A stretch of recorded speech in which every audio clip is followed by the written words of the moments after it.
Hi and welcome to The Winning Factor. I'm Alan Aitken, and on this show each week we take a look at some upcoming races in Hong Kong and we try to isolate the key ingredient of the race that we might look back on later as having been a path to finding the winner. Well, Sunday at Sha Tin, and the first of our races to look at this week is the final race, race 10, and the winning factor here, the tempo. Well, this is a class 3 over 1600 metres, and I think two runners really stand out here. A couple of horses still with some upside to them. Reliable Team from Frankie Law's yard, and also Tony Millard trained Ezra, who has let the side down a few times but has often had legitimate excuses. And we're going to take a look at what these two horses have done at their most recent appearance. First of all, Reliable Team, we're going to have a look at race 187, a race at Happy Valley which he won narrowly, but I thought there was plenty of merit in the win.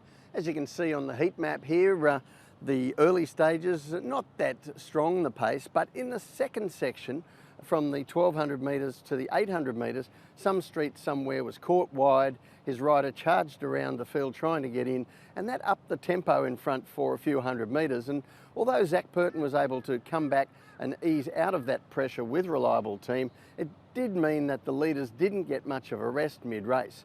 But we'll see here in the straight, Reliable Team strong at the finish, holding off the second and third horses who had both had much kinder trips in the run to the home straight. Now, if you're one of those who backed Ezra at his most recent start when he started favourite, so there were plenty of you, you might have wondered why he got back so far in the race. And we're going to show you the head-on of the first half of that race and show you exactly what happened to him. He's the grey, he's in barrier 6 here in race 217, and you'll see he jumps okay, and Sylvester de Souza was going to get a decent position in midfield, but you'll see quite a few horses coming across the face of him from the outside, and he then gets stuck outside a line of horses sitting too wide, and Sylvester doesn't have really anything he can do except get shuffled back to try and get in closer to the rail. And by the time he gets to the home turn, he's all the way back to last.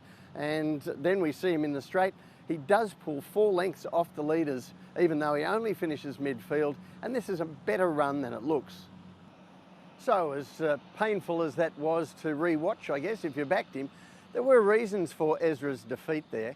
And I think when we look at the map this time, he's going to be in a much better position in the running. He steps up to 1600 metres here, but also he's got gate 1, and I would think that the combination of those two things, he will be a little bit closer in a race with not much pace.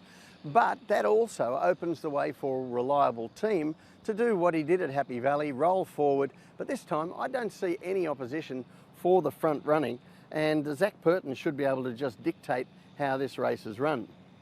Now there is the question of Sha Tin. Reliable Team has only ever raced at Happy Valley, so it's a query at this stage whether he can bring that form to the bigger track, but unfortunately that's something we won't know until after the race on Sunday. So the tip in race 10, Reliable Team. I think he and Ezra stand out here, but he's got the winning factor of the tempo. I expect him to go to the front and control the race, and that's going to be the key ingredient to sorting out the winner. Well, that's it from the winning factor this week. Good luck on Sunday. We'll see you next time.